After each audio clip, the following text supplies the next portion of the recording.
Good evening, 49er faithful. Welcome to another episode of Between Two Beards. As always, I'm your host, Rob Schuh. That's the co-host, Randon McMahon, decked out in Los Angeles Kings gear.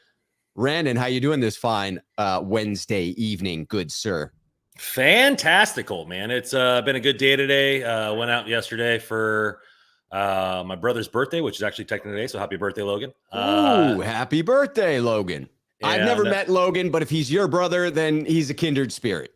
He's pretty good. He's pretty awesome. And then today I just had my podcast for Hockey Royalty, one of the other things I work on. We actually had Francisco X Rivera on. He was our broadcaster for when the Kings are broadcast in Spanish.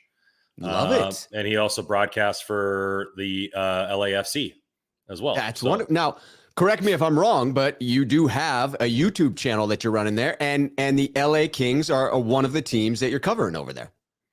Yeah, Cerberus Sports Talk, doing that as well. And so if just doing hockey, baseball, I'll probably be doing a baseball episode considering the open days tomorrow. A's don't play till A's and Dodgers don't play till Friday. But yeah, I'll probably do a little introductory season, what I think about the season coming up. So you guys can look out for that.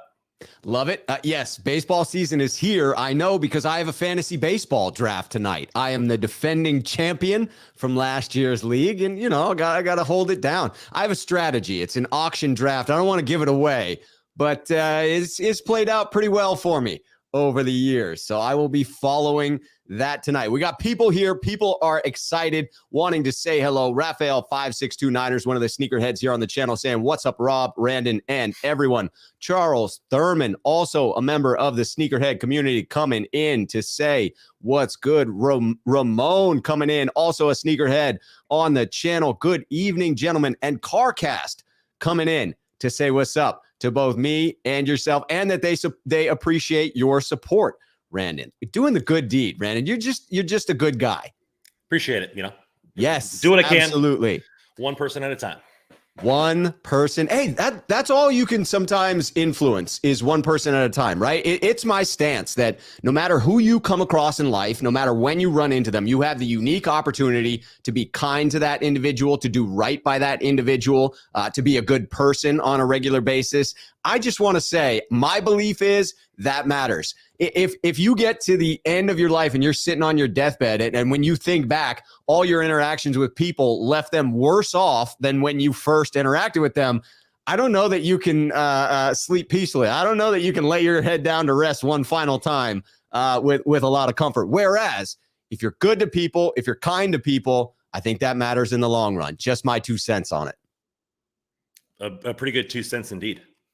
Pretty good indeed. Philip coming in to say hello to the bearded ones here. Bryant Culp, sneakerhead here on the channel. What's up to the dynamic beards? To those potential beard oil companies out there, we're still looking for a sponsor, so I'm just throwing that out there. We will represent your product faithfully and, on quality beards.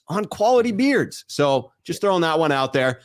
But let's get into some 49ers topics. People want to talk about the 49ers, and boy, do we have what I think is a good one here tonight, Randon, because we get to kick off talking about one of my favorite 49ers beat writers, Matt Barrows. I think he is the funniest 49ers beat writer. I literally subscribed to The Athletic because of Matt Barrows. When he went over there, I was like, all right, you got my money. That's it. I'm locked in for the monthly amount because to me, I've followed Matt Barrows and his infamous draft crush since, I don't know, the early 2000s, right? Whenever he first started with the 49ers. To me, I'm excited to go through this mock draft. Yeah, it's mock time, guys. I mean, we do, I've pretty much listened to other people's mock drafts and look at the players being thrown around, and then I do a little bit of research on those players on my own because, the 200-something players is a little too much for me and my time to go over everybody. But when somebody throws a name out, like Cole Strange or whoever, or the safety from Baylor, Petrie, you kind of take a look at the film and see what's going on. And this article is well written. He also threw in some highlight from YouTube for players or for people to look at. So I thought it was definitely well put together.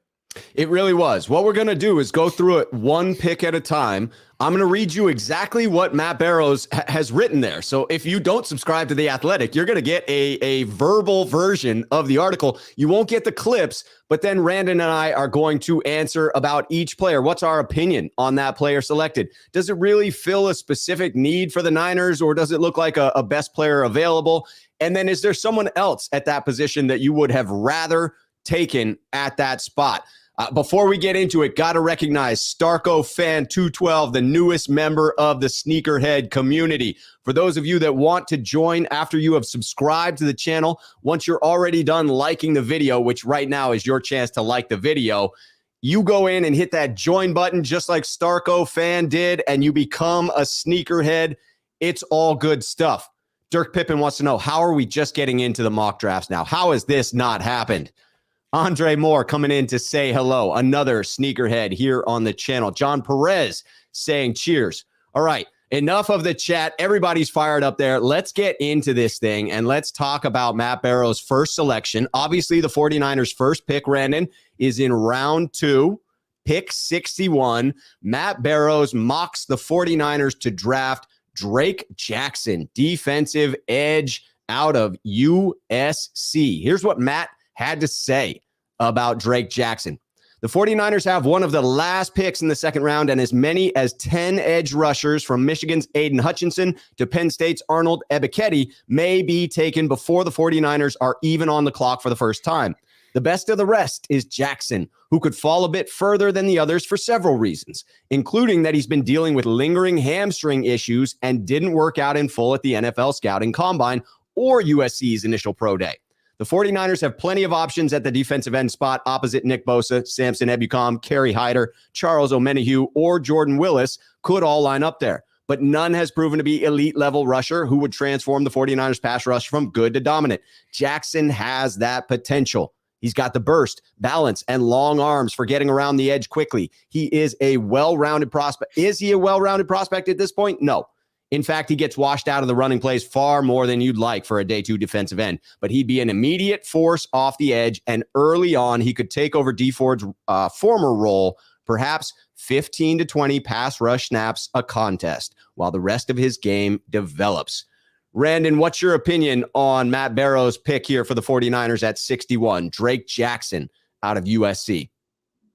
Yeah, I mean, edge is one of the needs. We're going to talk about a potential free agent pickup later on in this podcast, so stay tuned for that. But I think Jackson is an interesting one here. I'd look at the injury-plagued picks at some point. So he was a little bit shortened last season with the injury bug.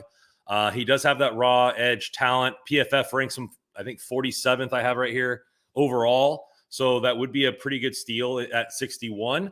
And I'm a big fan of BPA. So, I mean, obviously I didn't see who was taken before him or any on this mock draft, but you're looking at a guy who is long, can get around the edge.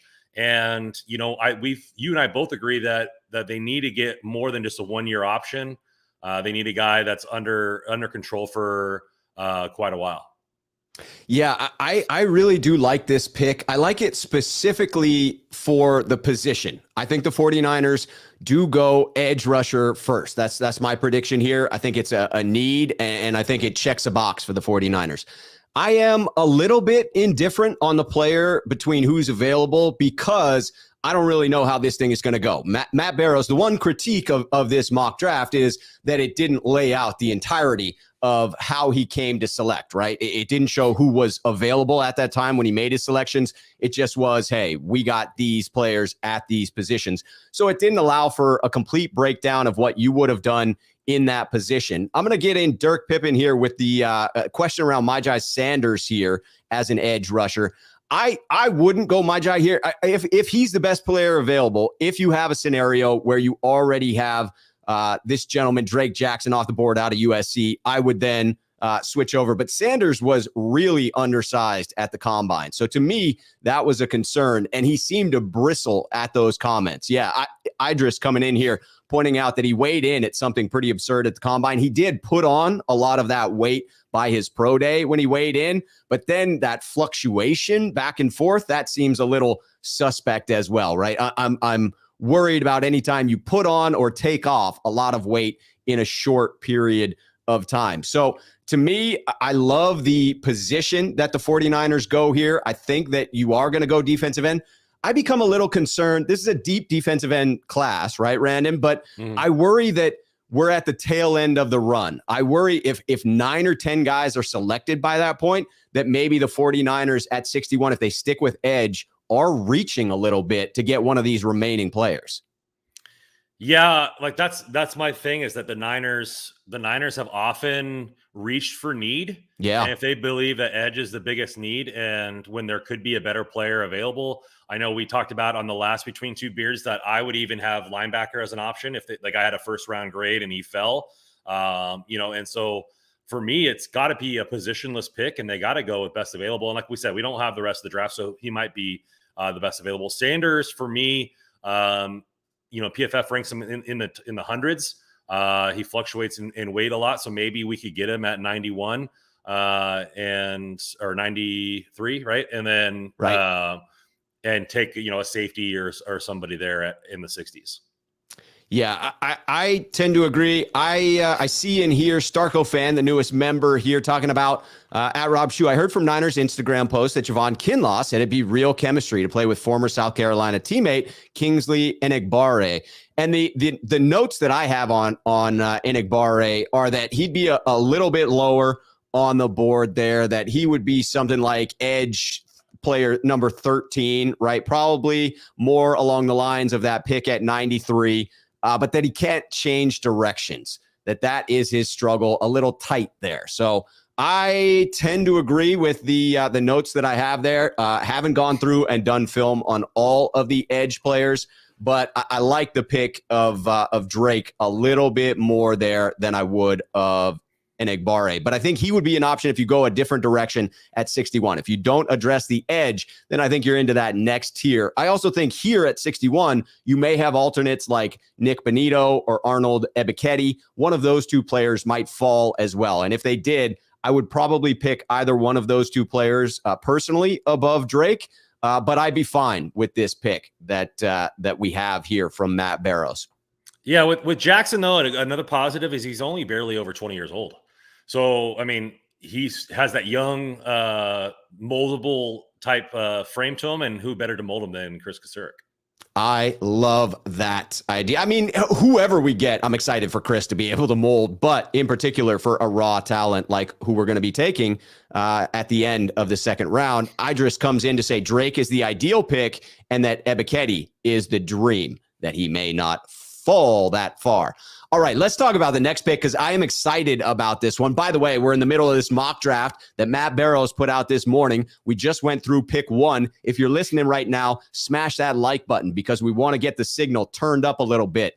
Let's go into round 3. This is the 49ers' second pick here. This is pick number 93 overall. Randon, you know I love this one. Matt Barrows has the 49ers selecting Cole Strange, center out of Chattanooga. Yeah, that cheering you hear in the background is Rob Schuh going crazy in Las Vegas at the draft. He is losing his shit, ladies and gentlemen, for the second pick by the San Francisco 49ers. Here's what Matt Barrows had to say about my man, Cole Strange. Strange spent the bulk of his college career at left guard, but most NFL teams are eyeing him as a center. In fact, his absolute ideal landing spot would be a team that needs a future center and that uses a zone-style blocking system. Even Who more does that ideal, sound like? right? Who could that be? Even more ideal, a team that uses such a system that also has a savvy incumbent center who can show Strange the ropes.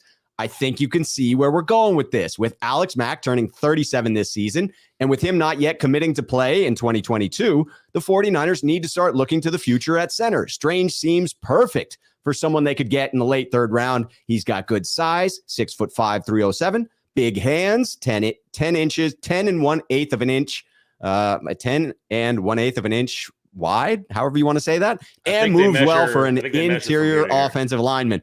If Mack indeed returns for the upcoming season, the 49ers would have a promising protege at center and perhaps someone who can compete at guard as a rookie. If Mac decides to retire, the 49ers would have an emergency replacement.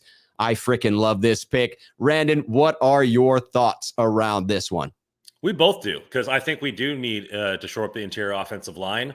A guy in Strange could compete at right guard out of camp and slide over to center. And then, Alex Mack is a very smart. He's an all-pro, and so having that tutelage for one full season underneath him to be Trey Lance's full-time center going forward would absolutely be huge. I freaking love this pick, as I evidenced with my introduction here. Mm-hmm. This is one of my bigger draft crushes here at exactly the spot that I want him. So I have zero critique of this one. For every reason that you just went through there, Randon, I'm with you on this. I think it fills an immediate need. It fills a future need. It's a high caliber prospect. It's someone that impressed me with the way that he carried himself. It's someone that has a nasty edge to their playing style. Like it checks all the boxes for me. The only concern that I have about this mock draft and this situation is the legitimate question, I think, after the combine and what's happening right now is the question of, does he fall to the 49ers at 93? I think there's a chance that he's selected before that. So in that vein, I do want to suggest some alternates here in case he's off the board at this point. But let me be clear, if he's on the board, I'm not taking any of these other players. I am taking him at this pick. So alternates could be Donovan West, the center out of ASU, Cameron Jurgens. That would be maybe a little bit of a reach at 93, but I think if the others are off the board, then maybe, again, the 49ers for need have to reach a little bit. Or Dylan Parham, which could be long gone at this point. But if he fell, you might look at that as a potential pick there as well. So again, I love the position, just as I loved edge in the second round. To me, so far, Matt Barrows is hitting it out of the park with this one. I like Luke Fortner, too, out of Kentucky. Ooh, Luke Fortner. I like that. He's played over 600 snaps at every single interior offensive line position in college. He's a 3-year starter. And so he would offer the same versatility in the first year that Cole Strange would offer. Swiss Army knife. The Niners they cherish that versatility along the offensive line. To me, that's why the ideal situation is you do have someone starting at right guard, a rookie, preferably, Aaron Banks at left guard, and you now have Daniel Brunskill, who is currently the 49ers Swiss Army knife, available as a sixth lineman to start at basically every position. To me, that's a dream scenario. But in order to do that, Niners, you need to draft one of these quality interior O linemen. And to me, that means that you're taking them with one of those first two picks, either 61 or 93. But I think Idris here points out a good contingency plan could be Jurgens at 134. I like that. I do like that. Elvis coming into the building. Sneakerhead here saying, show some love to my man Rob Schuh and Randon McMahon. Like and subscribe. Yes, Randon's information is down below in the description of the video. You can go subscribe to his channel as well. Find him on Twitter and follow that handle. That Niner guy, a very astute draft, Nick, one of the sneakerheads here on this channel, says, what's up, fellas? I think the Niners, with their compensatory pick, are going with Sam Williams from Ole Miss. Dude is a stud. Feel like there's not a big drop-off for most of the top edge guys. So maybe waiting a little bit to take one of those edge players. I love it. That's the freedom of the mock draft. You get to go any freaking direction that you want to. It's like a game. It's like the auction draft that I'm going to be in tonight for fantasy baseball. Fantastic time. All right. So Matt Barrows now gets into the Niners' third pick, right? Their third pick comes in the third round. This one is pick number 105. So it is their third pick. It is their second pick in the third round, and it is at the tail end of the third round. Matt Barrows has them taking Danny Gray, the speedy wide receiver out of Southern Methodist University. Here's what he had to say about it. The 49ers have grit at wide receiver. They need speed. Enter Gray, who posted a 4.33 second 40-yard dash at this year's combine and averaged 16.4 yards catch last season for the Mustangs. The recent combine was full of receivers who posted a sub 4.4 second 40. Gray stands out from many in that group because you can see the separation on game days. He seems particularly adept at the crossing routes that are a big part of Kyle Shanahan's attack. when he gets the ball in stride and in space, more often than not, the plays end with him in the end zone. Shanahan likes to have at least one blazing fast wideout, such as Marquise Goodwin or Travis Benjamin on his 49ers rosters. In gray, he'd have another in that line, this time paired with a young, strong-arm quarterback who can take advantage of that downfield speed. Do you like this one, Randon? Do you think that this fills a legit need for the Niners? Is this a best player available? How do you see this pick? So PFF has him ranked in like the 190. So based on PFF, it would be a reach there. But the skill set is what I really like. And watching the film that's posted within the article, that he does get a lot of separation. He does get the ball downfield a lot. Most of his catches are over 10 yards, and he runs a lot of the routes that they need him to run over the middle of the field in that offense. Now, obviously, we think that Trey Lance is going to spread the field and throw sideline to sideline. Right. But it doesn't mean that the crossing routes and the timing routes that are so important to this offense aren't going to be visible within it. So having that receiver that can do a little bit of everything, but it has that top end burner speed is what you and I have been clamoring for. Calvin Austin, my receiver, would be gone out, hypothetically gone at this point because he's ranked a lot higher. So this is somebody that I hadn't watched until this mock draft, and I really like what he's shown on the tape that I just watched. I like this pick for the fact that it fills a minor position of need. I do think I agree with Matt Barrows in that Kyle Shanahan clearly wants to have a speed wide receiver in his arsenal. You and I have, as you said, been talking about this one, the 49ers adding a speed wide receiver. And Ray McLeod kind of does that within the offense, but not really. He's not top end speed. He's short area quickness, right? He's going to be great on those end arounds.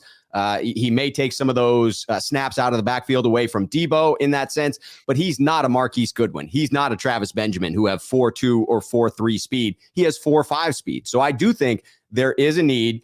I just see this one as maybe some opportunities later in this draft. There were a lot of guys that ran 4.3 at that combine. I was pretty shocked about it, as a matter of fact. And so to me, the concern with this one, as I pull from some of my draft notes that I have here, provided by some fantastic people, one of which is in the chat right now. We're going to get to his comment in just a little bit. We're looking at a high drop rate for this individual, roughly 10% drop rate for Danny Gray.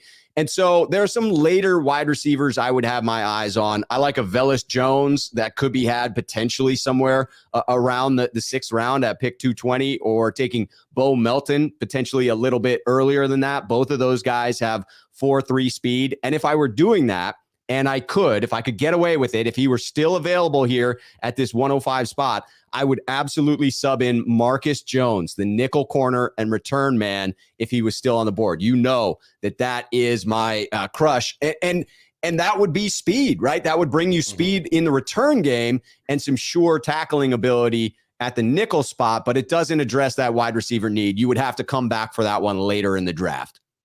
Yeah, there's a lot of play here, and that corner has been high on a lot of Niners minds and in their mouths as far as somebody to take at this spot. And I think that just because we got Ray McLeod doesn't mean our return game is just fixed, right? So you're looking at like he has fumble issues. He wasn't a burner as a returner. He's kind of like a Swiss Army knife. So having as much competition back there as possible would be great. Totally agree. Competition is key, especially with Ray McLeod having some, notable fumble issues, right? If that rears its ugly head, it would be nice to have a backup plan for that. I love this, that we had someone join late asking about who were the first couple of picks. That's great to summarize it. And it was answered in the chat, but I also want to go back through. Now that we've done the first 3 picks of Matt Barrows' draft, just to review, round 2, pick 61, Drake Jackson, edge rusher out of USC. Round 3, pick 93, one of my favorites, Cole Strange, center out of Chattanooga. And then the second third-round pick at 105, Matt Barrows has us taking Danny Gray, the wide receiver out of SMU. That brings us around to our, want to point out, Tom Jensen is in the chat, one of the sneakerheads and one of my draft gurus, has provided some phenomenal information. I trust things coming out of Tom's mouth here. He points out, talking to that Niner guy, in a little bit of agreement here on being able to drop back for either of these. offensive line first, you can take any edge by 105, not a huge drop off. If you go defensive line first, take that edge rusher at 61. You can take any interior offensive lineman by 105. Again, not a big drop off. That just seems to be the way that this draft is working, is rolling out. And he agreed that he liked Sam Williams out of Ole Miss was the suggestion there. And I like this one. Pap Tester coming in, agreeing with me that potentially you could take Velus Jones as one of the speedy wide receivers later on. Love it. E. Kim is coming in talking hockey just to take us off here. Randon, looking forward to the Kings versus Blackhawks game on Tuesday. Rob, not calling in tomorrow, attending a concert. Have fun at that concert. Yes, we do have the Sneakerhead call-in show. Yes. All right, let us transition to the next one. We got round 4, pick 134. This is another draft crush of mine that I have been singing his praises over and over since I saw him at the Combine. Matt Barrows with the 134th pick has the 49ers selecting Jelani Woods, the tight end out of Virginia. I love this pick. Let me just get that out of the way. Here's what Matt Barrows had to say about Jelani. George Kittle, Deebo Samuel, and Woods in the same offense. It would almost seem unfair. Woods' highlight reel is full of would-be tacklers bouncing off him the way they did Kittle and Samuel last season. In the highlight reel below, which you don't get to see, watch number 9 on Pittsburgh flex on Woods earlier in their game and then get a karmic stiff arm late. Look for that highlight. At 6'7" with long 34.25-inch arms, Woods has the frame of a left tackle, which ought to make teams optimistic about his prospects as an inline blocker. Despite those long arms, he kicked out 24 bench press reps at the Combine. I saw that live. It was impressive. By comparison, Kittle and number 2 tight end Charlie Warner, neither of them weight room slouches, had 18 and 21 repetitions, respectively, when they went through the Combine themselves. At Virginia, however, Woods was most effective lining up in the slot and is surprisingly smooth for someone his size. He finished the 2021 season with 44 catches, 598 yards, and 8 TDs. He ran his 40-yard dash in 4.61 seconds. Positively speedy for someone who weighs 260 frickin' pounds. The frickin' is my addition there. Woods began his college career as a quarterback at Oklahoma State before switching to tight end as a freshman, which is to say there's a sense that he's still learning and still ascending at the position. This one is another one, again, a draft crush for me. How do you see this one, Randon? You like this pick? Yeah, I mean, I've been wanting them to get a backup tight end for Kittle for quite some time. Dwelly really wasn't utilized, and so this guy has speed. He has size.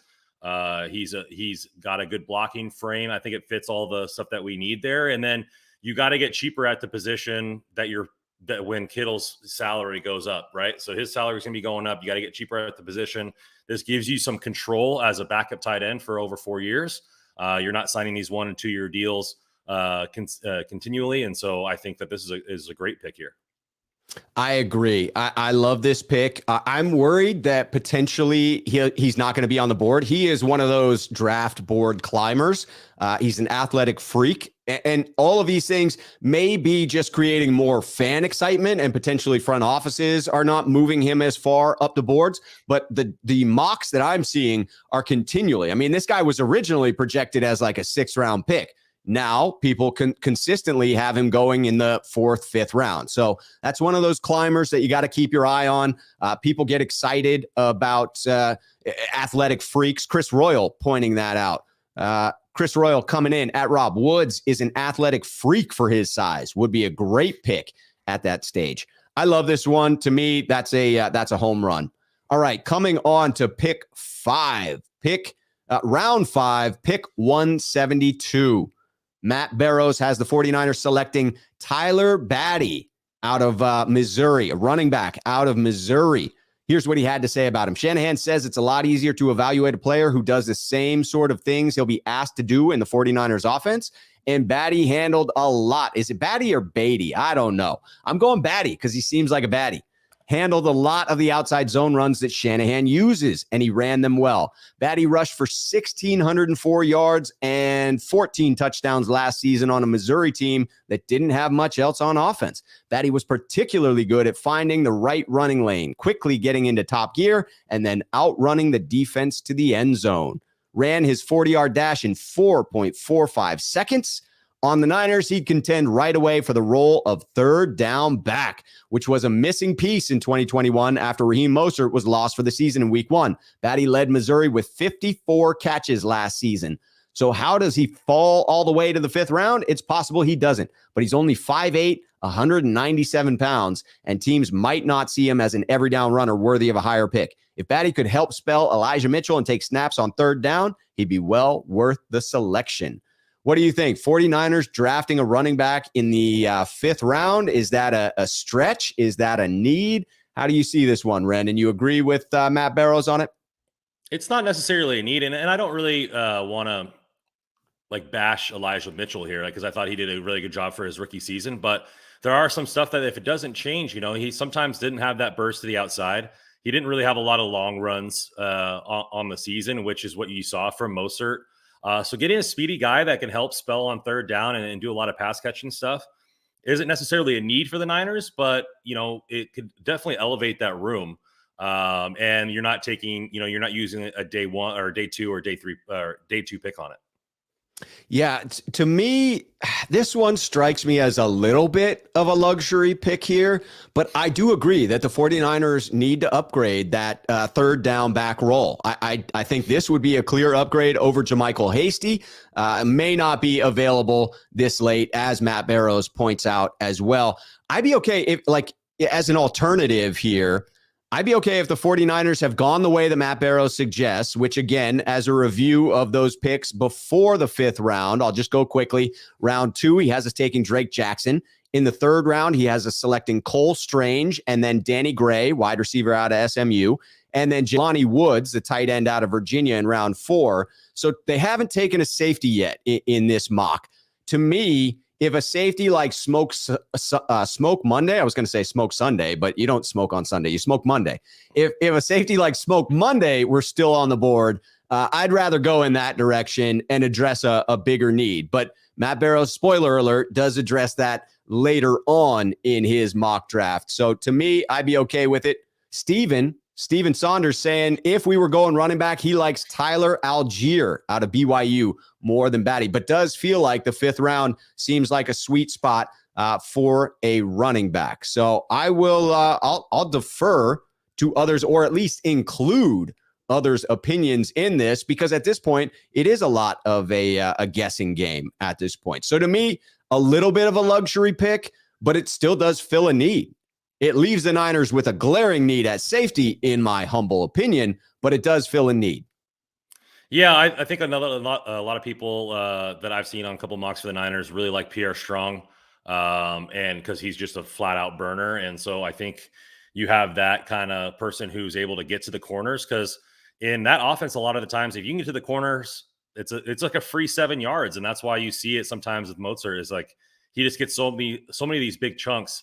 And I don't want to not, again, bash Mitchell. I think he did a fine job, but it's not like he secured the number 1 role for the next 4 years. Like, there's no reason not to bring in new guys to compete and have that kind of burst. And so, like I said, this is the first day looking at his highlights based on the ones that I saw.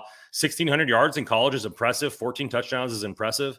And so he's not shy on the big games in college, and it looks like he could do some of that in the pros and getting that pass catching. The only thing I would say is that going to change with Trey Lance at quarterback? Right. The dump off to the running backs, because that wasn't very prominently in our offense. And so is it a necessity to draft a third down pass catching running back if it's still not going to be part of the offense?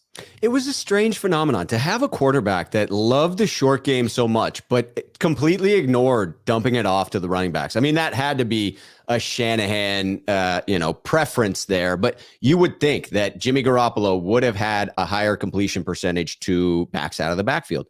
Moses Martinez talking about some of the players that he likes there. Moses Martinez saying, I like the player from Baylor, Jalen Petrie, I think. Love his bulldog play and the punishment he serves. I do too.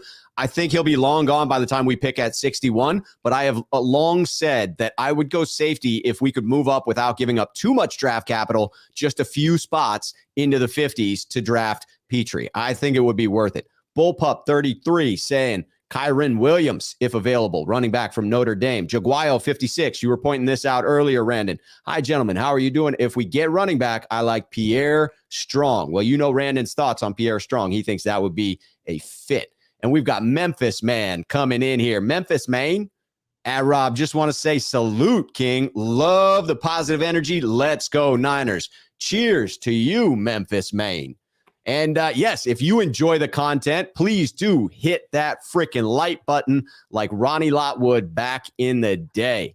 All right, let's go summary again on what we got. Steven coming in saying, hey, man, I just want Christian Watson. I think he's long gone. Now, he's now getting mocked in the first round, man. It's crazy. All right, so we're through the fifth round, and Matt Barrows has the 49ers selecting Drake Jackson in the second round, defensive end out of USC. First third-round pick, he has us taking Cole Strange, center out of Chattanooga. Second third-round pick, he has us taking Danny Gray, speedy wide receiver out of SMU. Fourth-round pick, he has us taking Jelani Woods, tight end out of Virginia. And again, that fifth-round pick was Tyler Batty, the running back out of Missouri. That brings us, Randon, to the sixth round, where the 49ers have 3 picks. The first one at pick 187. It's a murder here. It's a murder. 187, we are taking Brian Asamoah, the linebacker out of Oklahoma here.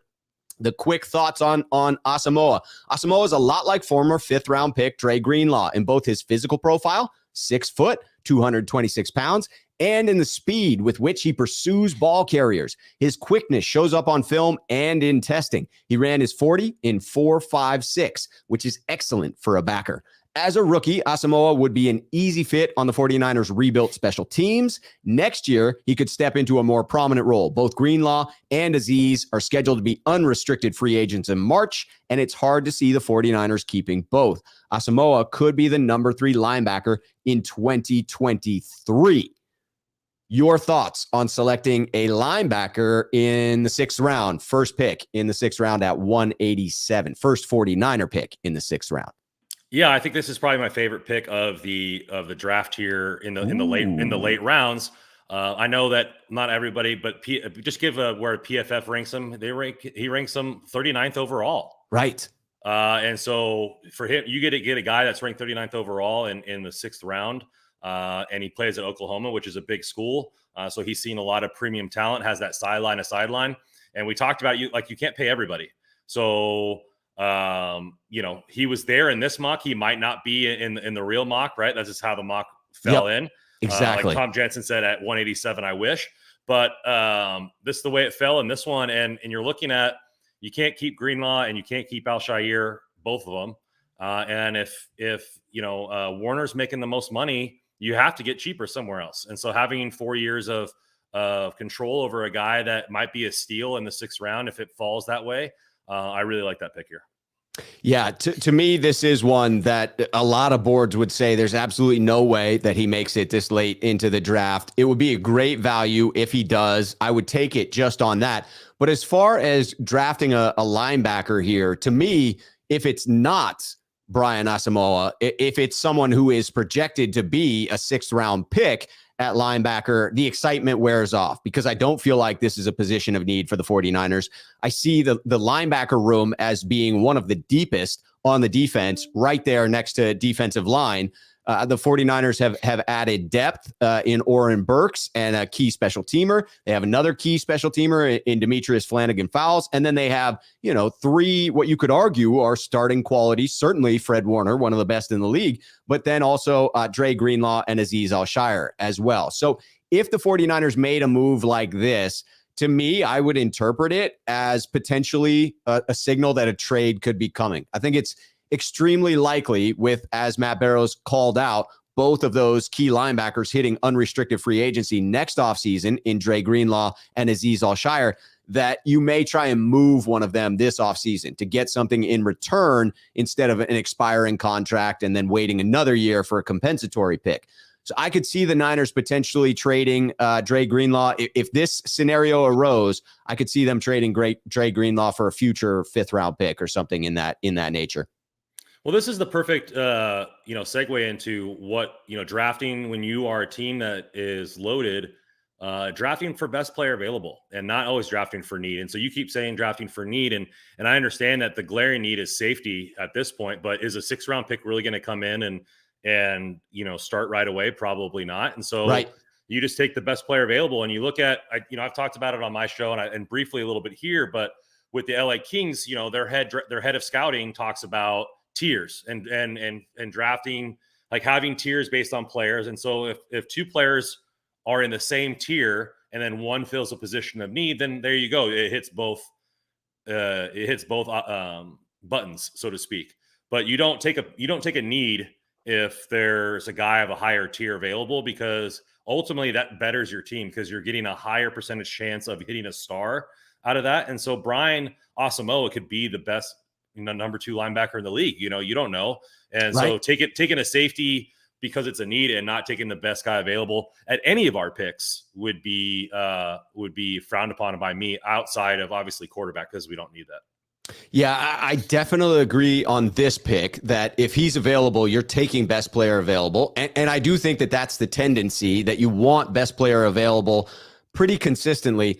I do, though, tend to agree with Coach Shanahan and his thoughts that when you have glaring needs, you have to take that into consideration. So I'm aligned with you, Randon, in that if you have someone that's a clear tier above the other player, you go with best player available. But if you've got comparable players, one is just a few slots above the other on the draft board, and the lower player fills a need, I'm probably going to fill that need, especially if it's a glaring one. So I think we're in close alignment there, with me a slight preference for filling needs and you a slight preference towards best player available in at most 61, of those. At 61, if safety is the biggest need on the team, which I think it is, because they haven't brought in a starter, obviously that could change before the draft or after the draft. Maybe they go, hey, we can bring in, if we don't get a safety at 61, we can bring in Tart.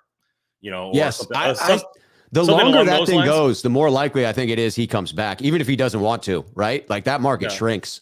But then I would be like, okay, if the safety is the biggest need, then go out and get somebody. Don't wait until 61. Like move up in the draft and go pick a guy. Like, yeah, that's fair. Because they has to be the guy, and he has to start right away. They may not feel that it's a huge need, right? That may be the disconnect. The Niners may not actually believe. They may think Talanoa Hufanga or another player is going to just step right in and contribute. Jarman doing the good deed. Great show thus far. Don't forget to hit that like button. Good reminder. Jaguayo 56 sneakerhead here on the channel.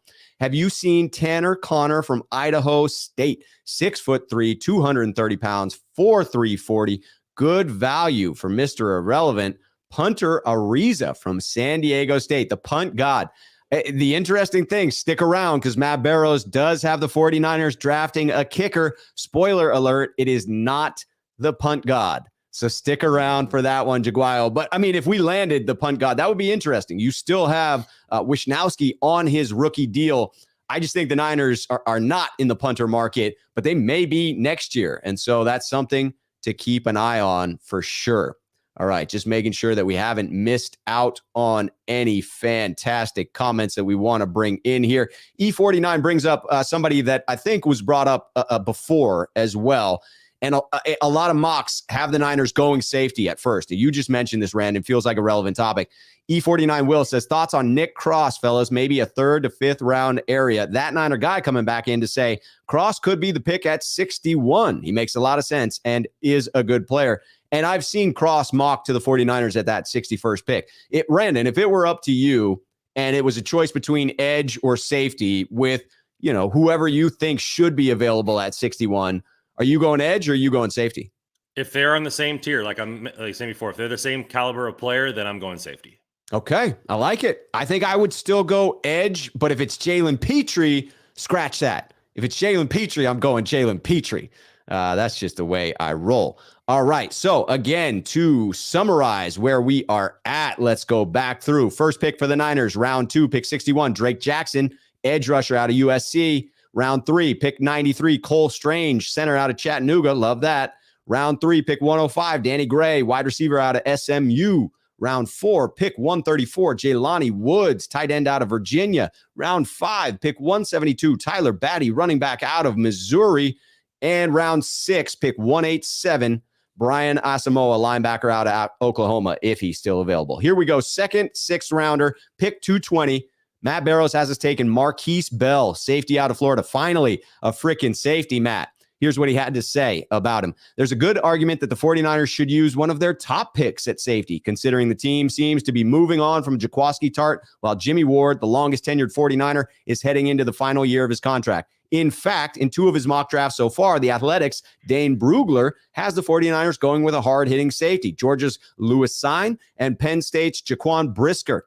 Bell would be a great selection in the 6th round. He's a bigger-bodied, 6'2", 212-pound safety who's physical around the line of scrimmage, who takes good angles to the ball carriers, and who was trusted by coaches to call the defensive plays. He's not, however, a deep safety, which Tartt had the capability of playing and which gave the 49ers the ability to switch safety assignments on the fly and keep offenses guessing. Bell's not as gifted in the back half of the field, which also is a critique of Talanoa Hufanga, the front runner for the vacant starting safety spot. That's my worry with this pick, is that it's a very similar pick to a Talanoa Hufanga. How do you see this one finally getting that safety at the second 6th round pick for the Niners? Yeah, I'm fine with it. Just throw a dartboard out there. But that's the thing for me, is that you look at why the Niners defense was so potent is that Tartt and Ward were almost interchangeable, who could play deep. And so having more defined roles would make it easier for defenses to pick on certain guys or know how we're rolling or where we're rolling. But in the 6th round, you're essentially taking a dart throw. I mean, there's a chance that this guy doesn't even make the team at the 6th round. So taking a safety for more competition at the weakest position on the defense, I'm definitely fine with that. Me too. I mean, at this point, those are players that I've not gotten into the top 300 players, right? And legitimately, if I could say the ones I'm actually acquainted with, it's a much smaller number. And so at this point, you're hoping that it's a quality pick by the Niners. You're hoping that they make the team. I see this as, again, better late than never. You're taking a safety. It would be it seems to me like a potential mess at safety where you got like 4 dudes competing to gain the open spot. Like iron sharpens iron, kind of, but are these guys iron, or is it, aluminum sharpening aluminum at that point? Yeah. He's similar to Hufanga, too slow, too small, a great tackler. But if you're looking at him being primarily a box safety, then I feel like we kind of have enough of those already, right? Like, to me, it seems like a bit of a redundant pick. But I understand that the 49ers may just want to bulk up at the position with value and then hope that one of those 4s does rise above the rest and the cream rises to the top.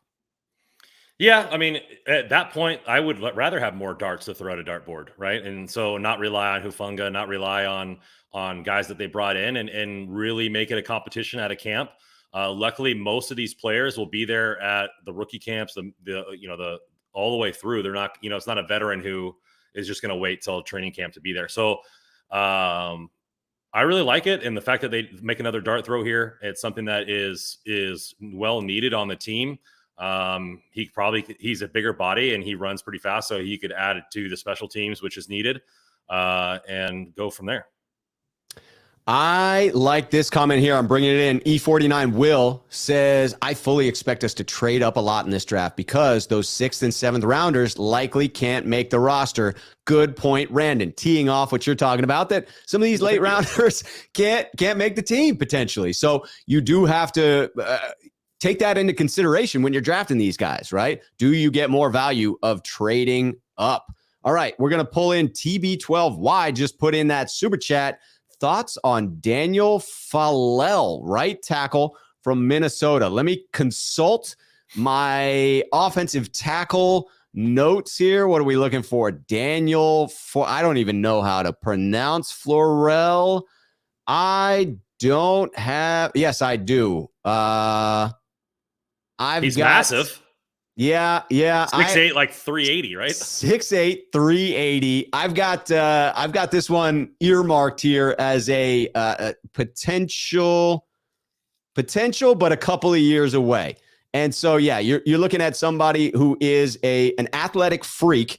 There is a freak ranking that is out there that you can access, and he was listed as the 29th freak on that list. So if you go out and find the freak college athlete list coming out, you'll see him on there. So that to me would be an interesting selection because of that potential down the road. When you're taking flyers on guys in the 6th, 7th round, I am totally good with going based off of future potential. If it never athletic prowess, yeah, right. If it never turns into anything, great. You wasted a 6th round pick. You waste 6th round picks all the time. Yeah, you look at in different sports, in different scouting, they say that when you're drafting late in the round, you got to have at least one elite trait, right? When you're drafting in the 1st or 2nd round, a lot of your traits are elite, but right. When you're drafting late round, you want at least one elite trait to build off of. And if he is a physical freak and he's just falling to that wherever he's supposed to be drafted at, I'm definitely fine for that. Speaking of those that would be a developmental player, that Niner guy coming in at Rob Schuh, here's an interesting one. Skylar Thompson, the quarterback at 7. I would take the shot as a developmental guy. Well, let us talk a little bit about Matt Barrows' pick. We got 2 remaining. We got pick 221 and 262, Mr. Irrelevant. 221 is the last of the 49ers picks in the 6th round. And Matt Barrows has us taking Cordell Volson, the offensive lineman out of North Dakota State. A little Lance tie there. Here are the notes on it. Volson already has experience blocking for Trey Lance. Started all 16 games at right tackle in 2019. Lance's undefeated season. Lance's last full season at North Dakota State and the year the Bison went undefeated. I put that in too early. Matt was going to cover it. Of course, Matt covers it. Why did I need to add that? And then he says Volson likely will slide into guard at the NFL level, or perhaps do a little of both early on, the way recent 49ers draft picks, Colton McKivitz in the 5th round and Jalen Moore, also a 5th rounder, have done. This is an interesting one to me in that, again, one of those later prospects, but you can never have too much offensive line depth. The Niners could have significant change along the line if things fall in a certain way, so may as well insulate themselves here. But I've got to admit that I know very little about this prospect here. I do dig the North Dakota State connection. Yeah, so they lose Tom Compton. McGlinchey's coming off a pretty bad injury. Another dart throw in the tackle room wouldn't be bad for me. So he's looking like another Swiss Army knife type player to where he could play guard, he could play tackle. Obviously we're taking Cole Strange in this draft, and so he probably moves him down the list as far as for the tackle job. Or the guard job, but one injury on the tackle position, we're looking mighty thin, considering that Jalen Moore only got a couple starts and throwing another guy there. So I would be fine with that. Like I said, I'm not too familiar with him, but again, you're drafting in the 6th round there. You're hoping that it's a dart. It's just a dart throw again. You're hoping that he comes into something. Hoping he makes the team. All right, here we go. Round 7, pick 262, Mr. Irrelevant. Matt Barrows has us selecting Andrew Mevis, the kicker out of Iowa State. Matt goes on to say, because all of you are yelling at your screens right now, hear me out on this one. No, Mevis would not bump veteran kicker Robbie Gould off the roster, but he would become the heir apparent considering Gould turns 40 this season and is entering the final year of his contract. If the Niners were able to keep a young kicker like Mevis on the practice squad all season, he could A, watch and learn from Gould, B, fill in should Gould, who missed 8 games over the last 3 seasons, gets hurt, and C, familiarize himself with the 49ers, particularly snapper and holder Tabor Pepper and Mitch Wishnowsky, assuming those 2 pending free agents are brought back in 2023, and D, handle kickoff duties in the offseason and during the week of practice. That last point seemed to affect the 49ers late in 2021. Wishnowsky handled kickoffs for most of the season, but his kicks grew shorter as the season wore on, and he eventually was relieved by Gould, whom the 49ers want to keep as fresh as possible. Mevis, meanwhile, has a big leg. Of his 78 kickoffs last season, 55 went for touchbacks. This is music to my ears because the touchback thing annoys me quite a bit, Randon. I love this pick from a strategic standpoint. I love the idea of trying to stash him for next year when Gold is on the expired contract, and I don't think the Niners attempt to re-sign him. I don't think Gold wants to come back. He didn't want to come back for the last contract. But my question is, would he truly be able to be stashed on the practice squad, or does it become a wasted pick in that? I just love the touchback ratio. I think the Niners need to invest in that. They do, because it was a big thing. I mean, will Ariza be there in the 7th? Will this guy be there in the 7th? I don't know. I'm trying to look at Robbie Gould's contract right now, but like spending that much money on a kicker all the time is just, I think you're looking at a position where they could get cheaper, and having if they could stash him, and have that be something where he does all the kickoffs in practice to save Robbie Gould's leg, I'm fine with that too.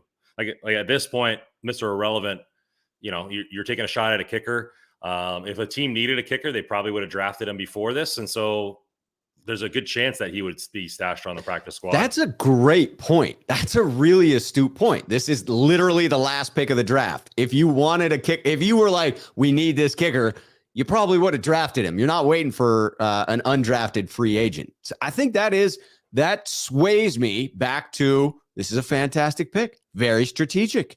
Well played, Randon. Well played. I do get some good points in there from time to time. Quite a few today. I'm very impressed, sir. Very impressed. Yeah, Gold, I just looked it up, and Idris said the same thing. As his contract's fully guaranteed, 5 point something million. So there's no cutting Gold for this guy, even if he beats him in camp. So it would definitely have to be a stash job. Yeah, this is a play for 2023. That would be what the 49ers would be looking for here. Jaguayo 56 saying a sleeper 7th round defensive lineman, Prince Emili, 6'1", 304 pounds from Pennsylvania. 5-second 40 quickness similar to DJ Jones. That means the barbecue sauce is coming up. DJ Jones, a big dart. LOL. Hey, I would be okay with anything that attempts to replicate what we get from DJ Jones. No doubt about it. I think so too. And so for me, it's at this point. Oh, and then are you still doing the giveaway for the mug? If somebody guesses Mr. Irrelevant, right? Yes, we will be giving away a mug for that. We need to do an official bid on it. Let's make sure next show that we lay out the rules for people so that they can submit their picks for Mr. Irrelevant and they get their choice. It was their choice of a bottle of DJ Jones barbecue sauce or a Cheers mug. They are approximately the same monetary value. And both would be shipped directly to your door to enjoy at your leisure. Not a bad way to guess. Not a bad way to guess at all. So we will put out the Mr. Irrelevant rules next time around. All right. The mock draft is a fantastic run through. Just to give a complete summary of it as we move on to the next topic, here's how Matt Barrows had it breaking out. For the most part, Randon and I were on board. Round 2, pick 61, Drake Jackson, defensive end out of USC. Round 3, pick 93, Cole Strange, center out of Chattanooga. Round 3, pick 105, Danny Gray, wide receiver out of SMU. Round 4, pick 134, Jelani Woods, tight end out of Virginia. Round 5, pick 172, Tyler Batty, running back out of Missouri. Round 6, pick 187, Brian Asamoah, linebacker out of Oklahoma. Round 6, pick 220, Marquise Bell, safety out of Florida A&M. Round 6, pick 221, Cordell Volson, offensive lineman out of North Dakota State. And finally, Mr. Irrelevant, round 7, pick 262, Andrew Mevis, kicker out of Iowa State. This is the best mock draft I've seen so far for the 49ers. How about you, Randon? Where did you have this ranked, just relatively speaking, to other mocks that you're seeing? I like it. I mean, it gets a couple needs. It gets some high quality players there. And then some good dart throws, especially if that linebacker falls to the 6th round, which I don't think he will. But if he does, then that would be a steal for them for sure. I love it. All right, we're transitioning topics, and that mock draft was a long one there, so we may not get to all of our pre-planned topics, but one that I want to make sure that we hit here is the 49ers have been reported to host Kemoko Turay, the defensive edge from the Colts, for a free agent visit. That was some of the only 49er news that has come out recently. So just give you a little bit of background here on Kemoko and why the Niners might be interested in signing this particular free agent.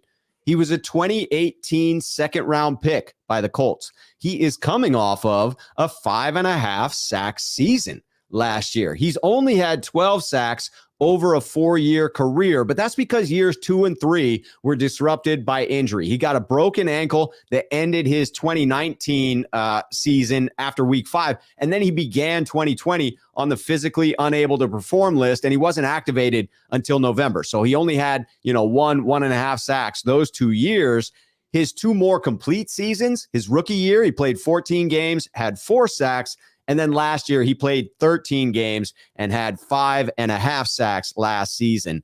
To me, this is an exciting one. And maybe this is the 49ers attempting to check one of those boxes, right? Attempting to say, hey, we're going to try to, again, fill a need such that it frees us up to take either a different need in the draft or best player available. If you can check more of those 22 starting boxes, as Shanahan said at the owners meeting, then you can truly take best player available.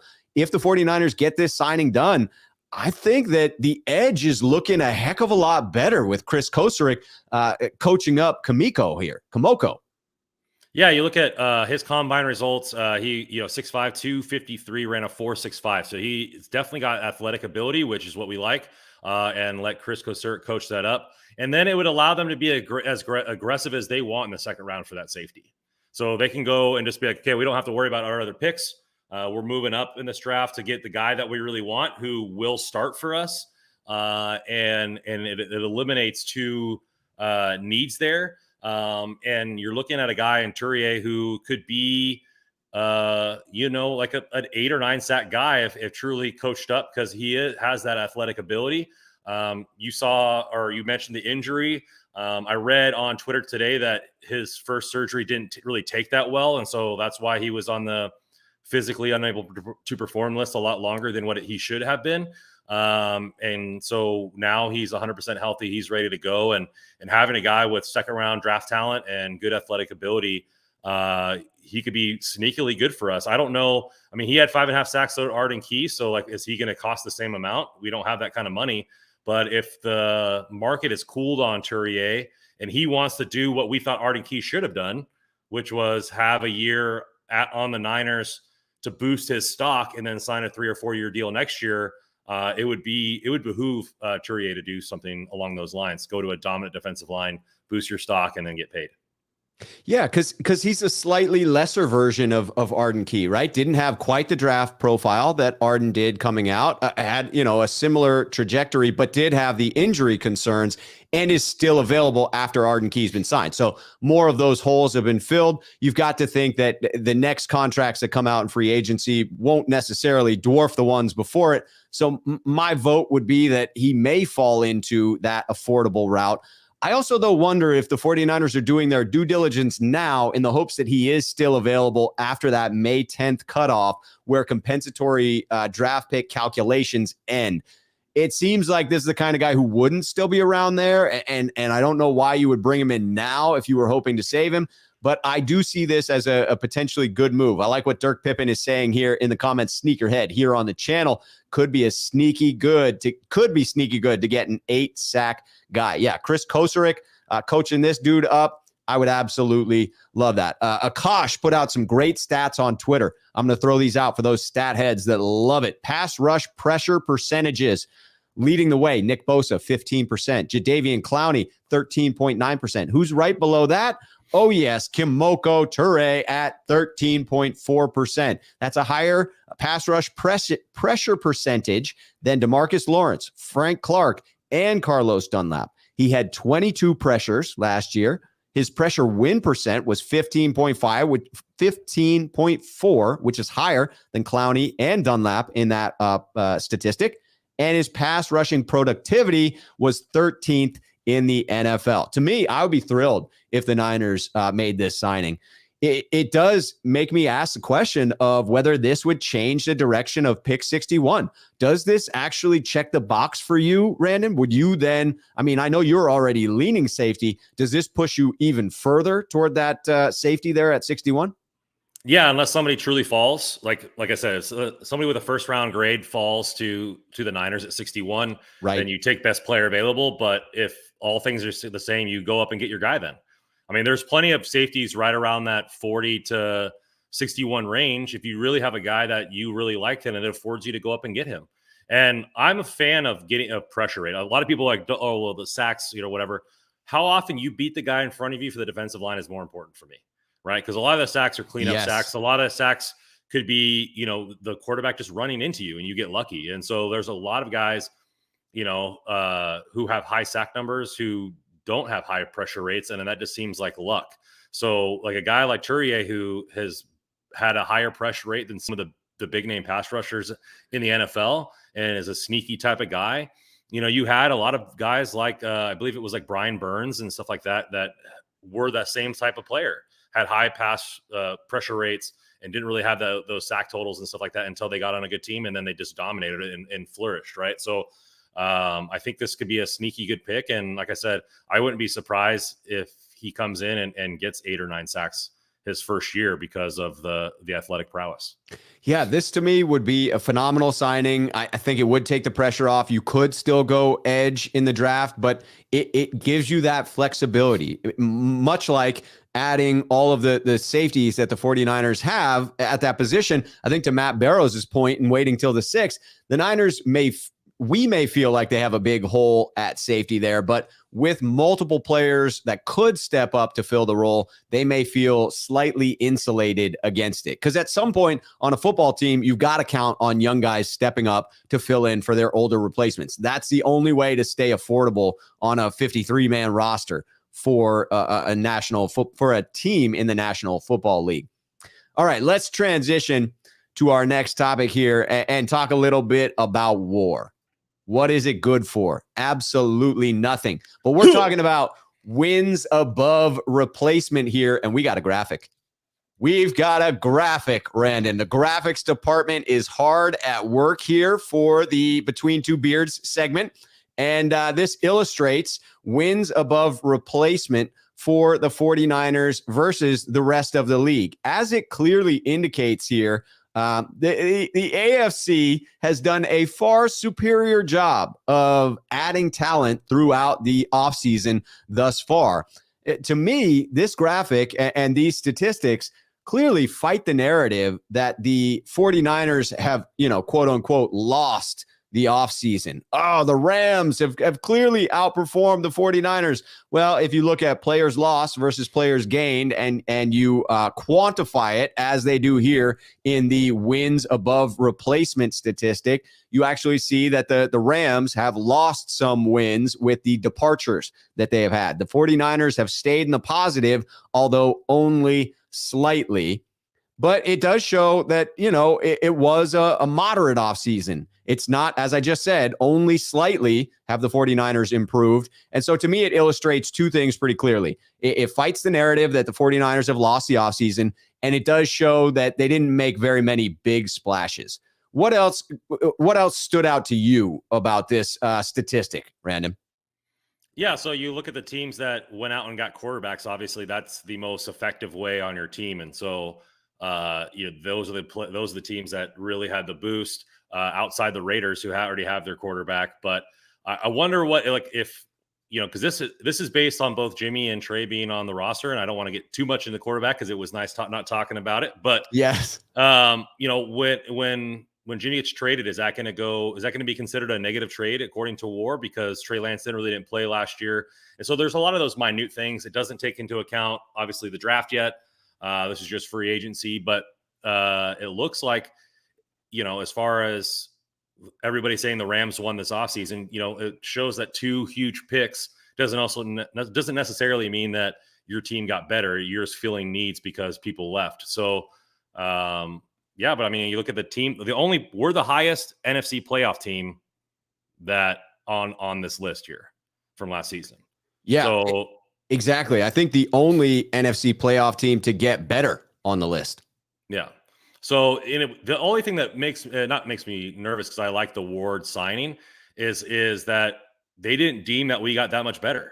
by getting a premier corner. I don't know if that's because Ambry Thomas was rated high towards the end of the year. I don't know if it's the fact that they had Ward on there, or not Ward, but Verrett, Right. as because he was considered a really high person and he played at a high level for the one game. So what are they basing this whole thing off of?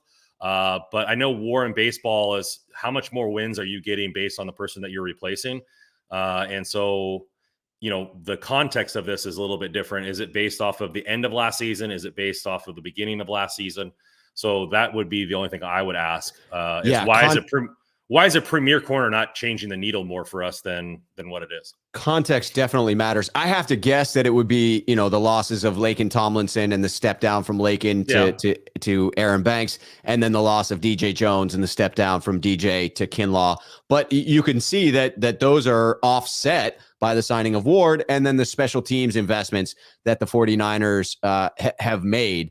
And to me, the real improvement for the 49ers is going to come from players that are on the team already but didn't play last year, right? To me, this does not take into account the change to Trey Lance, which I view as a positive. The addition of Trey Sermon a year in the NFL, I think he still can contribute. The switch to Aaron Banks, I don't know that it's going to be that much of a drop off. I think he will be a capable starter. And players that are on the ascension like Ambry Thomas and Diamador Lenore. So improvements by all of those players could put the 49ers significantly higher on this. And I see that as the biggest difference between the 49ers and the Rams, that the 49ers do have a lot more ascending players than I would say on the Rams. The Rams have more of the veterans chasing rings, and they have more of the minimum deals with, guys that may not have a tremendous amount of upside. So they're not as well insulated against injury as I think the 49ers are with the depth on their roster that they have. They got a ring out of it. So the Rams went out. They did, and they deserve credit for that. So they play. They're the only team just like saying F draft picks. Like, we're going to get solid guys. But what that doesn't do for you is it doesn't allow you to counteract the high contracts with high level players playing under rookie deals. So that's the only thing that's not going to benefit them, is that they're not getting any second or third round picks that could be starters on their team making no money. Like, all their impact players are getting paid, where the Niners could have, a second round pick safety this year starting, or, you have Aaron Banks next year or this year starting at left guard making no money. So that's where over the long term, maybe that won't work, but it's a quarterback-driven league. As long as they have Stafford, they're probably going to be effective every single season. So yeah, that is a very fair statement. It is a very quarterback-driven league, and that's why I believe the Niners will be higher on this list in wins over last year, because I do view the Trey Lance move as an upgrade for the 49ers there. M.A. Duran coming in to complement the graphics department. Love this visual indicator, fellas. Absolutely. I can't take credit for it. We didn't put together this graphic. It came out on Twitter. That's a little tongue-in-cheek to say my graphic department put it together. But I did add the 49ers logo up there in the corner, which I think makes the graphic. Honestly, without that logo, it's just not the same, Randon. No, it's just a bunch of lines on a graph. That's right. That's right. With a bunch of smaller logos. Shane Alston coming in at Rob. I think we are all just made our team never really see me to take a shot outside of the draft. We finished too close each year to be so idle in free agency. Okay, so this is Shane, I think, was excited as typing this, and so it was harder to interpret there. But I got the message, Shane. What Shane is saying here, I'm right in line with it, is that the 49ers were so close. The 49ers are a talented team. And so the frustration from 49ers fans is to see that icon sitting right in the middle of that graph and say to themselves, the Niners have not pushed their chips into the middle. They're so close. They should be investing more during the offseason. And I get that. I understand it. But what I don't see is those fans that then compare and contrast and say, see, look at the Rams. The Rams have pushed their chips all in. I think when I look at this graph, it illuminates for me this idea that the Rams were able to continue making splash signings because they were unable to retain some of their own. So would I also like to see this a little bit higher for the Niners? Yes. I think not moving Jimmy Garoppolo, really screws up the draft. I thought we were going to have another second-round pick. My mock draft was going to have a lot more players I liked on it because we were going to have another second-round pick. We haven't been able to do that. That screws up our offseason. And I agree, having Jimmy's $25 million on the books does prohibit us from going out and signing some of these splashier guys. I'm not sure the Niners would have done it, but it would have at least been an option. So I get fans' frustration with the fact that the Niners should be pushing more in as the teams in the AFC are, but haven't. Do you feel that way as well, Randon, or do you think that this conservative approach by the Niners, this more prudent approach, is the right one? I don't think there's, it's right or wrong, right? I mean, the Rams won doing it one way and other teams win it doing the other way. But ultimately, you look at most of the teams at the top weren't playoff teams last year. So they had the money to go out and grab a lot of people. We didn't have that kind of money. We could have made room. It didn't happen. There's no need to cry over spilt milk at that point. But for me, like, the team is a championship level roster. We are thin at some positions like safety and interior offensive line. So a couple injuries could derail that. Yes, they could. But you also have players like you look at, and I'm not saying that Trey Lance is Russell Wilson, but Russell Wilson is top 5 in sacks every single season because his offensive line is garbage, has to run around and throw the ball downfield. So it's not saying that we couldn't get around some of the deficiencies on the team, having a more mobile quarterback like Trey Lance. But for me, it's like they went out and got a premier position, which is corner. Like, you went out and got one of the top 2 guys at that position, according to some people. You went out and helped the worst part of our team, which was special teams, which was well needed. Getting an all-pro special teamer, I might add, and so I think they did plenty. Like, they're not going out and getting big names, but I don't want Von Miller for $20 million. No, right? Like, and sadly, I don't want DJ Jones at 3 years, 30 mil either, right? Like, I don't want that contract from Denver on the books. I want DJ Jones. I don't want that contract.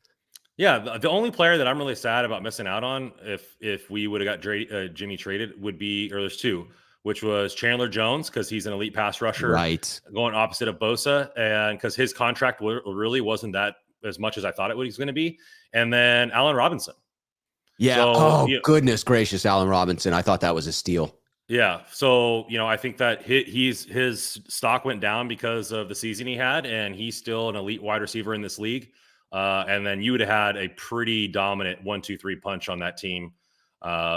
Probably moving Debo inside to the slot, which, because he's just a Swiss Army knife, and having 2 big bodies on the outside, I think we would have been a wrecking ball at that point. But we won't know. I mean, next season, if we get Jimmy traded and that money rolls over to the 2023 offseason, they could go out and make a splash then, and the team's no worse for wear. But 100%, I do like the moves they made. So I do too, and I like the positivity that you're bringing, and not focusing on the negative as so many have. Man, Randon, I said it before, but I'll say it again. You have brought it tonight, good sir.